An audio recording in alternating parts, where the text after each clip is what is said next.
Hi, how are you? My name is Houston, and welcome back to another video. Hope you're doing well. Had a good week, having a good weekend. Something that I am into right now is probably the new AJ Tracy album. I've really been exploring a bunch of different music and revisiting a lot of music from when I was younger, especially a lot of like pop punk and alternative. But I kind of always make it back to hip hop in some way. And I'm a big fan of UK hip hop. A lot of the newer up and comers like Central C or AJ Tracy. I mean, they're not brand new, but you know, they've been around. AJ Tracy is probably my favorite artist out of the UK. And his, what was that, like 2020, 2021 album, Flu Game? That is up there for me. I think it's like perfect front to back. His new album, Don't Die Before You're Dead, that one is it's hitting a lot of the same spots for me. A lot of really great genre mixing, like UKG, jungle, some trance ish sounds, and just like overall like drill grime, and then obviously the main focus of just hip hop in general. If you're into hip hop, if you've always thought that UK hip hop was just like fucking tea crumpets and hanging with my mates, don't get stabbed type shit, then maybe give this a shot. Give the new Central C album a shot, or just go back and listen to Flu Game by AJ Tracy because that album is just fantastic. So, with that said, let's get back into Prince of Persia, The Lost Crown. I guess to get right into it, I was at the hospital the other day, and I come to figure out that my grandmother, who is 97 years old, by the way, she is, she's fighting pretty hard against multiple problems that come with age, things like heart failure, kidney issues, and then just, like as you get older, you are just going to run into the problem of not really having the bodily resources to combat a ton of things at once because, well, you need sleep, of course. It's hard to sleep when you're in pain and you've lived almost a century. But even small things like trying to combat something like an infection are pretty taxing on the body. Oh, and also on top of all of that, over the past like probably 6 or 7 years, she has been in further and further states of like Alzheimer's, dementia. So her mind is kind of going to where she doesn't really recognize most of us. I mean, my brothers and I spent a great deal of our childhood at our grandparents' house, and our grandfather died probably about 10 years ago. Our grandma has been in a home and just being taken care of for the past 5 years or so, especially since the memory issues really started to get worse. So you can imagine that being in pain, being in the ICU, and you have all these problems compounding, and then you have me, my two brothers, our dad, her son, and her daughter. So we're all there, right? And it's kind of looking like it's the end. And I'm thinking about all these summers, all these weekends that my brothers and I spent at our grandparents' house to be there and really just like look death in the face. It's quite the experience. I've never actually sat by somebody's side as it seems like they're about to finally leave this world.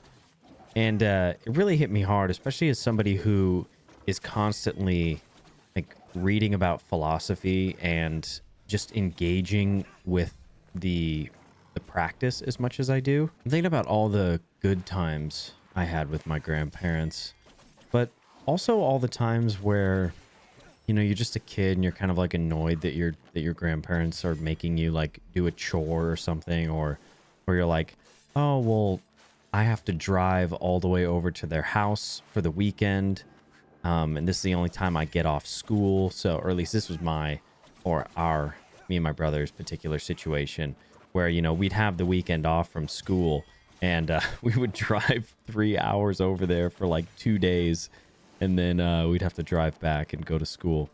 So back then it seemed just ridiculous. It seemed like kind of annoying. But then, of course, you look back and you're like, oh, well, this is part of life. Like, this is the stuff that in these moments where you're about to lose someone who you love, that you think back on and you're like, oh, okay, well, even the mundane things like having to go out and prune the fruit trees or pick the fruits off the trees or help with the gardening, stuff like that. I mean, that stuff is the stuff that you're going to remember. I mean, it's not always the big moments. A lot of the time it's just the small things that really take up the most of life, because most of life isn't the really big events, right?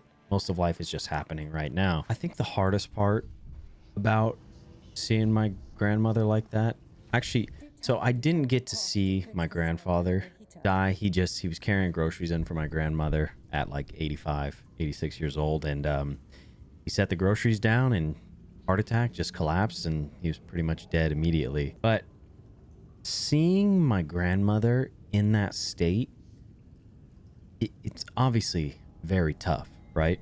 And as much as I read about death and really study it, because I'm reminded of when Socrates was talking about Plato's Phaedo. He said that those who practice philosophy are in training for dying. They fear death least of all men. I'm certainly not at that point where I don't fear death, but I think that practicing philosophy has given me tools to view it in a different way. It's always going to be hard to see someone who you love go through that pain, because when somebody dies, they won't be in that pain anymore, presumably. The hard part doesn't seem to be the death, it seems to be the actual act of dying. And one thing that I noticed immediately was her speech was, I mean, she just like wasn't really all there. So it was really difficult to even have a conversation. It's not like she can be there sort of reckoning with her own state, mentally be there and talk with us about it, because you got the memory issues, she's in pain, and when you're that old, your body only has so many resources to fight so many things. So when all these problems compound, obviously it's taken a toll on the brain, it's taken a toll on just your overall being. So the hardest part for me was probably the speech side of it, because she's slurring her words and she's telling us she loves us. It's hard because you can't really interact back, and maybe that's part of the process of dying for someone, where no matter who's around them, if they have those memory issues, it's like they might have these glimpses of people who they sort of recognize, but they're not able to actually put it together because of the dementia. The I love yous are coming out, but they're kind of just being like mumbled. It's hard to hear that. So again, like I'm sitting there like looking at my grandma, holding her hand, and again, like all I'm thinking is like, this just does not look good, and I'm probably gonna lose my grandma. And I'm looking over at the screen with like her heart rate or blood pressure, and yeah, man, it's tough. It's really fucking tough, because I'm just expecting the movie moment of like it flatlining, like you can kind of hear the beep, and then all of a sudden it's just flat tone. The past couple days I've just been thinking about that and thinking about how to really navigate this situation. And this isn't meant to be a depressing video. It's mostly meant to be an exploration of those emotions that I felt and that I currently am still feeling. Death is obviously a universal experience, something that we're all going through or going to go through at some point, and we're all going to experience it differently depending on the experiences we have with people or how close we are to them, like when they are dying or when they do die. It's something that I think more people should have at the forefront of their mind. Like, how am I going to react? Like, if I was in my dad's shoes, or when I'm in my dad's shoes, and when my parents die, or they're dying, how will my past experiences, like how will this experience that I'm having now inform that experience? I don't really think that it's ever going to be easier unless you're a psychopath, probably. There are so many ways to cope, so many ways to view it, where you might think it's unfair, or you might be in a state of regret accompanied by that grief. And you might think, well, why didn't I spend more time with them? Why didn't I do this? Why didn't I do that? Why didn't I appreciate them more? But the great thing about having those thoughts now, like the real reason why so many of us should reflect on it now, is because those experiences are available to you right now. You don't have to wait for them to be gone in order to really start appreciating them. One of my favorite Marcus Aurelius quotes is, "You could leave life right now. Let that determine the things you say and do." We hear quotes like that all the time. I mean, we just hear inspirational stuff all the time. We're so bad at actually like putting that stuff to good use when we need it. Anybody is experiencing the death of a loved one, the last thing they want to hear is, well, you know, you could also leave life right now. So let that determine the things you say and do.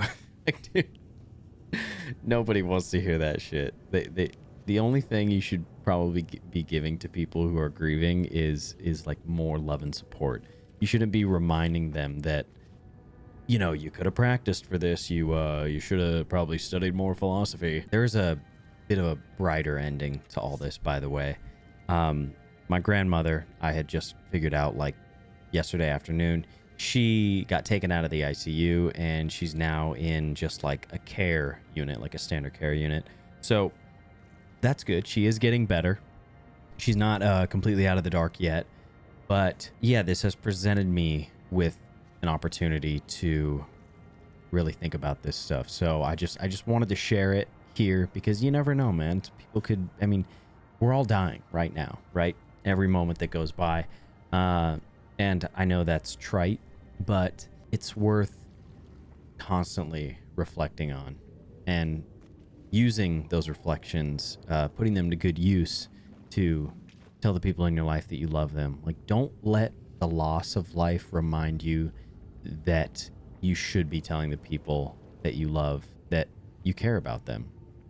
Don't let it be the thing that finally gets you to practice gratitude for a couple days and then forget about it and go back into your old ways. As always, a lot of the things I say are also reminders for myself. So don't think that I'm just trying to be like preachy or something like that, please. What's amazing is that 97 is a long, long life. When she does pass away, whether it's around right now or in a couple years from now, I think that it's important to reflect upon just how long of a life that is, how many years that is. Any person would be lucky to have 97 years on this planet.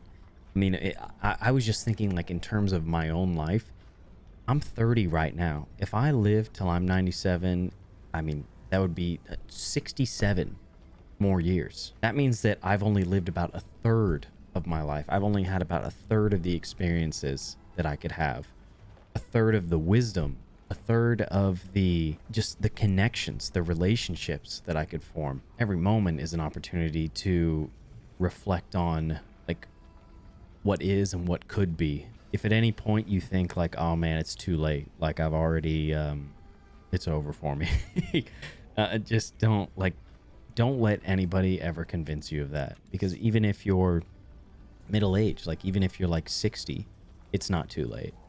And I'm not saying that we're all going to get 90 or 100 years, but wouldn't it be great to think about your life whenever you do leave all of this behind? Wouldn't it be great to be able to reflect and to think, yeah, that was a life well lived. I am happy that I was able to love the people that I love and be loved by them. Not all of us are going to be lucky enough to be surrounded by our loved ones when we go. Because of that, you should show them love. You should pursue those things you want to pursue while you still can.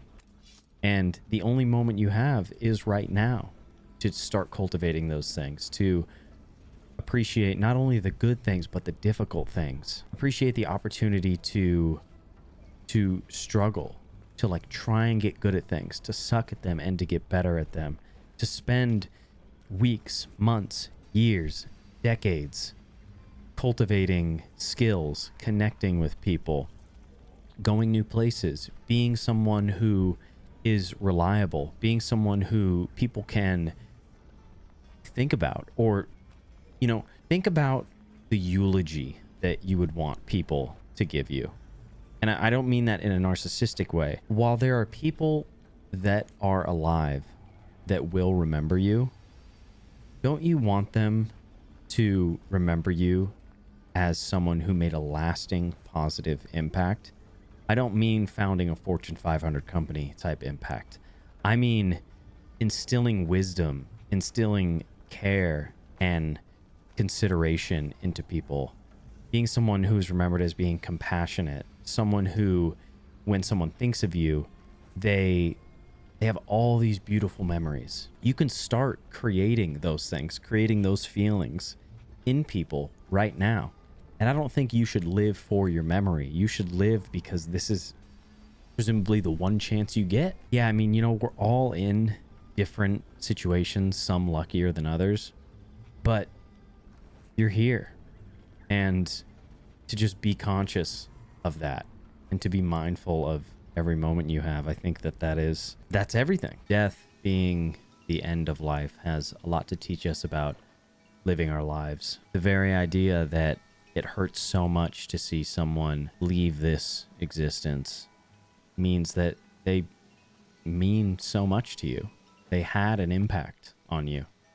And I can't believe that I'm saying this, but when I recently watched through Frieren, one of the things that really stuck with me was when Hyter rescues Fern when she's a child, takes her in.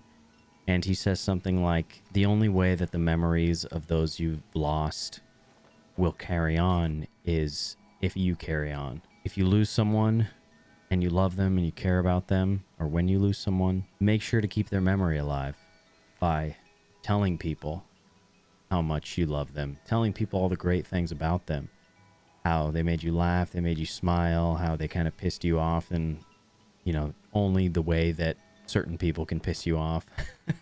It's hard, of course, and it'll never not be hard. It teaches us a lot about how to live our lives, how to treat the people and the things around us. And I hope that whether you're going through something similar or not, or when you do, I hope that you can go through it with, you know, grace and some sort of direction. Because it's one thing to go through the experience of loss and death aimlessly and not knowing how to deal with it. But like I mentioned earlier, philosophy is the study of philosophy is the practice of death and dying. And the closer we are to the study of this stuff, I think the better off we are. It's like a tool, right? So thank you for listening. I appreciate you, and I'll see you on the next one.